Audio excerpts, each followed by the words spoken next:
Good morning and welcome to Vermilion Lane. I'm Andrea and I'm saying good morning today because regardless of what time you're watching this, you are going to be craving breakfast by the time we're done. This is such a delicious recipe. It's one of my go-tos for office parties or get-togethers, brunches, you name it, I'm bringing this dish. It's so yummy and it's also perfect for the kids to prepare on their own in the morning before school. Sometimes I'll make these on like a Sunday evening and the kids are good to go Monday through Wednesday of that week for a nice, warm, delicious, and healthy breakfast. We start with beautifully seasoned hash browns that are shredded. They get so crispy and delicious in little muffin cups. And then we fill those cups with eggs and cheese and paprika and a little bit of turkey bacon crumbled on top along with green onions. I know you're salivating right now, so let's go ahead and get started.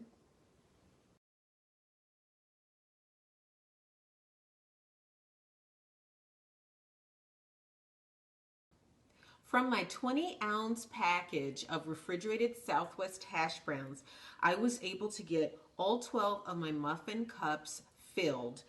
My hash brown baskets are going to be beautifully sort of pouring off the sides, and it's going to look a lot more like a nest that way.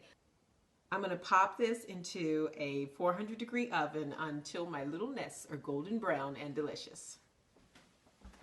So once your hash browns are just beginning to lightly brown, you want to pull them out of the oven, and the reason you want to do that is you don't want them to cook all the way through. Remember, you're going to crack a raw egg on top of these and continue baking them in the oven, and so we don't want our hash browns to over brown before that process gets started. So what you want to do is have a nice surface to work with and spread all of your ingredients out.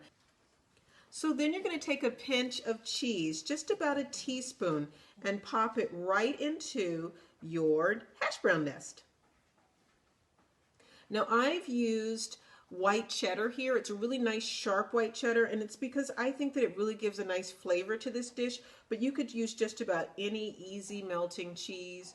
Gouda would be lovely. Gruyere, of course, is always divine, especially if you're making this for grown-ups. You could also just use like a yellow cheddar or a Colby Jack. Okay, so once we've got all of these done with a teaspoon and a half of our cheddar cheese, we're going to go in with our egg.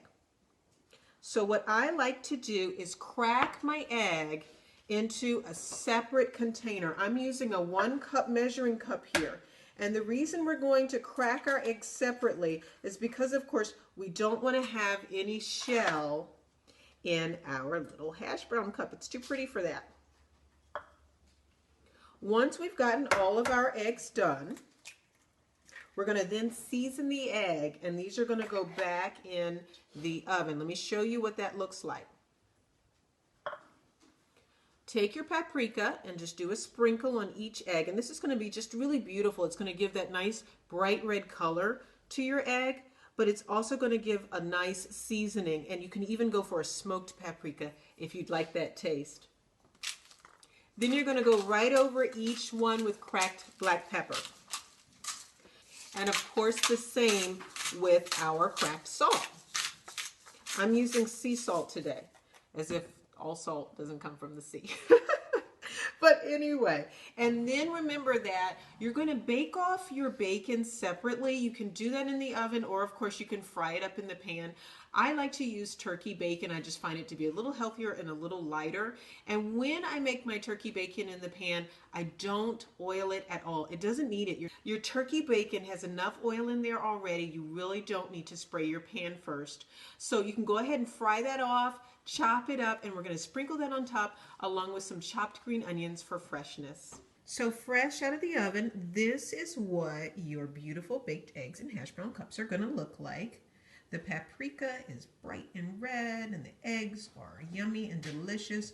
I like a slight run in the middle of mine, so I take them out just a taste early, but it's up to you. And you can even see here that I've got one that's all white because I've got one of my kids that doesn't like the yolk, and so it's just super easy to make that adjustment. Time for the final touches. This is, oh my gosh, So I've got the turkey bacon that I crisped up earlier and then chopped.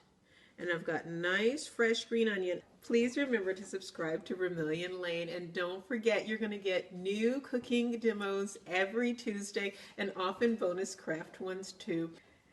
Bye guys.